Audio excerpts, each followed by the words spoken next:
دابا تخيل ما كايناش الجنه، ساهله الا حاولتي، وما كايناش حتى جهنم من تحت منها، كاينه غير السماء هي اللي كاينه الفوق. هادشي ماشي انا اللي كنقولو ولا اللي كاتبو، وانما هذه اغنيه ولا الكلمات تاعت اغنيه ايماجين المعروفه ديال جون لينون. اغنيه كتعني تخيل، واللي خلال الاغنيه هذه جون ماشي كيحاول باش يقول لك تولي ملحد، وانما كيحاول غير يوضح لك ولا كيحاول غير يقول لك انه ماشي بالضرورة تكون واحد الحاجه اللي كتخوفنا، وانما داكشي الزوين خاص تكون واحد الحاجه اللي حنا كنديروها يعني بدون قيود، وماشي كنديروا الخير طمعين في الجنه، ولا مثلا كنديروا الخير حيت خايفين نمشيو للجهنم، وانما الخير هو الحاجه اللي هي اخلاقيه مورال ستاف اللي خصنا نديروهم بلا ما نفكروا بزاف انه كاين واحد العواقب ولا طمعين في واحد الحاجه. فهمت البلان؟ بالنسبه للناس اللي عزالهم الموسيقى ولا اللي كيتمزكوا، مرحبا بكم، وما تنساوش تبارطاجيو البلان مع اصحابكم.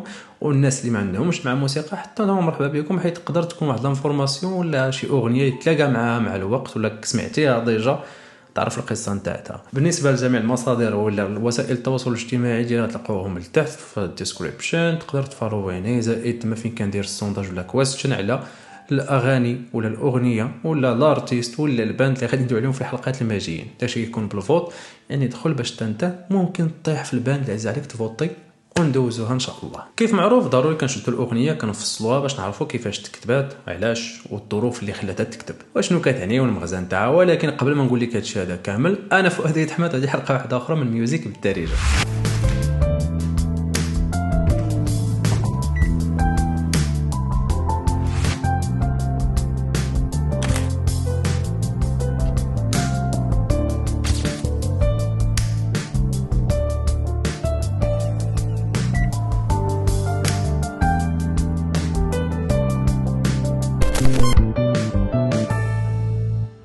اول حاجه هي كيفاش طاحت الفكره على جون لينون باش يكتب لنا هاد الاغنيه هذه ديال ايماجين. واش غير كان جالس طاحت عليه صافي اجي نكتب ايماجين، ولا زعما كان واحد الحاجه اللي وقعت ليه في حياته اللي خلاته يجلس يفكر يكتب ايماجين؟ السر ورا هذا البلان هذا ولا هاد الاغنيه هذه هما شي اسطوره تخادوا ولا كنقراهم في واحد الكتاب ديال مرتو، واللي شحال من 1 كيلو على الموت ديالو، يوكو اونو. كان خرج واحد الكتاب سميتو جريب فروت، كيحتوي، ما بغيتش نحيد التاف، كيحتوي مع انها صحيحه لغويا ووجدت في بلاصتها، كيحتوي على مجموعه من القصائد، وواحده منهم كانت سميتها كلاود بيس، واللي هي اللي انسبيرات جون لينون باش يبدا كيكتب لنا الاسطور الاولانيه من الاغنيه تاعت ايماجين. جون لينون سجل منها واحد شويه فاش كان خدام كيسجل ريت بي مع البيروز سنه 1966، وكانوا مسميين داك البروجي ديالو حيت كانوا عايزينه بوحدو مسمينه جون بيانو بيس، يعني القطعه نتاعت البيانو ديال جون. وكاين واحد الملاحظه في الالبوم ديال البيتلز فلاي اون ذا وول دقيقه 5.56 غادي تسمع باللي كانوا كيحاولوا يلقاو درامز باترن ولا كيفاش يقدروا يارونجيو الدرامز على الاغنيه تاعت ايماجين. يعني راه الالبوم فيه واحد البلاصه كتسمع فيها لي زاكورد تاع ايماجين وكتسمع الدرامر كيحاول يلعب، المهم ولا كيحاول يقلب حاجه اللي تخاد بحال واحد التيك من وسط الريهرسلز ولا من وسط داك الجو اللي كان تيسود فاش كانوا كيسجلوا الالبوم نتاع فلاي اون ذا وول. نيش نتاع انفورماسيون دخلوا الخروج في الهضره. من بعد عامين جون لينون كيقرر باش انه يحول ديك القطعه لواحد الاغنيه كامله تحت اسم ايماجين. بعد ما نزل عليه الالهام واحد المره كان جالس سنه 1973 كان مريح كتب الليريكس كامله في جلسه واحده.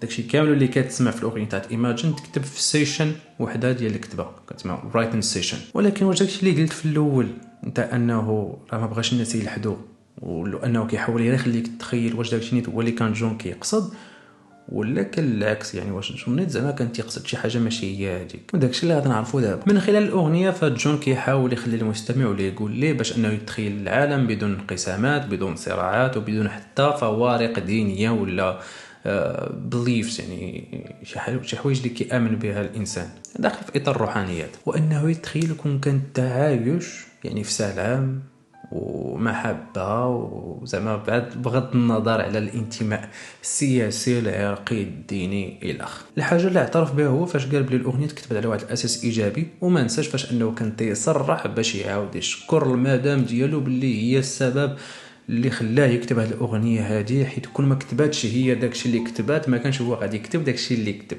وقال لهم باللي الحقوق نتاع الكتابه وداكشي خصو يمشي ليها هي، يعني بحال قلتي ما عارف كيفاش غادي نشرحها لك. المهم البلان كله تيرجع لها، الفضل كيرجع لمرضو، لذلك هو بغى يعطي الكريديتس ديالو لمرضو. مالك انت هنا غادي ترد معايا البال في واحد اللاين كيقول لك جون لينون تخيلوا كون ما كانوش الممتلكات ما غاديش يكون الطمع وما غاديش يكون الجوع.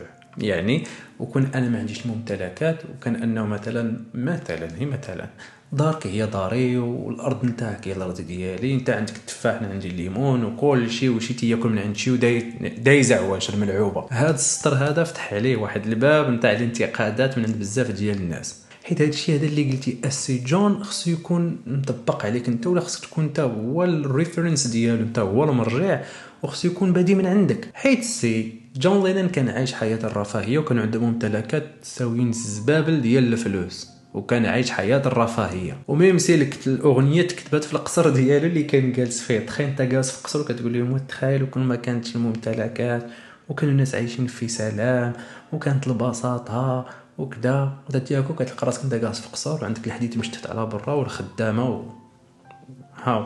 جاني بحال داكشي نتا بعض رجال الدين اللي كيقول لك باللي الجوع والفقر فهو ابتلاء من عند الله، وان الله اذا احب عبدا ابتلاه، والانسان خصو يقبل بالمصير ديالو، ما خصوش يطلب بالحقوق ديالو، وداكشي زعما راه هادشي اللي كاين وحنا راه غير فانيين في هاد الدنيا هادي. بينما هو كذب وتقاتل في شتا ديال الحوايج وفتا في شي حوايج اللي ما عندوش عليهم حتى شي فكره، علاش؟ حيت كيخدموا لصالح واحد الناس اخرين سواء مسؤولين سواء ما نعرف شكون، في سبيل انه يغير من الوضع ديالو ويربح واحد شويه ديال الفلوس. هو صراحه ماشي شويه ديال الفلوس ولكن بزاف، حيت كيولي هذاك السيد بحال واحد البوق، يعني داك المسؤول ولا داك الحاكم ولا فاش كيبغي يقول واحد الحاجه اللي كيخدم الصالح ديالو، كيعرف انها ما غاش يتصنت ليها بالشعب ولا بنادم، كيقولها لذاك الفقيه وتيخلصوا، ولا داك الامام ولا شنو يكون، ولا داعيه ولا ما نعرف، باش داك الداعيه كيخرج تيقول لهم حاشاكم الشاشه الراره. فهذا الا قلت لك هذه الحاجه هذه ما طبقتيهاش فهذا سيغضب الله، وهذا الله هذا غادي يعذبكم وغادي يسلط عليكم. اش زعما كيفاش كندوي هكا يقدر يكون جميع الديانات، ماشي غير الاسلام ولا شي حاجه، في جميع الديانات كيديروا هذا البلان هذا. رجعوا الاغنيه. زائد ان السلام اللي كان كيدوي عليه جون لينان فهو براسو ما كانش عايش، حيت كان عنده بزاف ديال المشاكل مع اقرب الناس ليه، واي واحد كان في المحيط ديالو كان عنده معاه مشكل. فهكا الناس يقول لي سي جون واش كتناقض مع راسك ولا كتنز علينا؟ خرجوا الاعضاء ولا اصحابه اللي كانوا معاه في البيروز باش يدافعوا عليه. اشنو غادي يقولوا؟ قال لك سيدي راه جون قال لك غير ايماجين، قال لك غير تخيل، ما قالكش طبق، قال لك يا دابا مريح مع راسك وتق شي حاجه وتخيل كل ما كانتش الحرب وما كانش.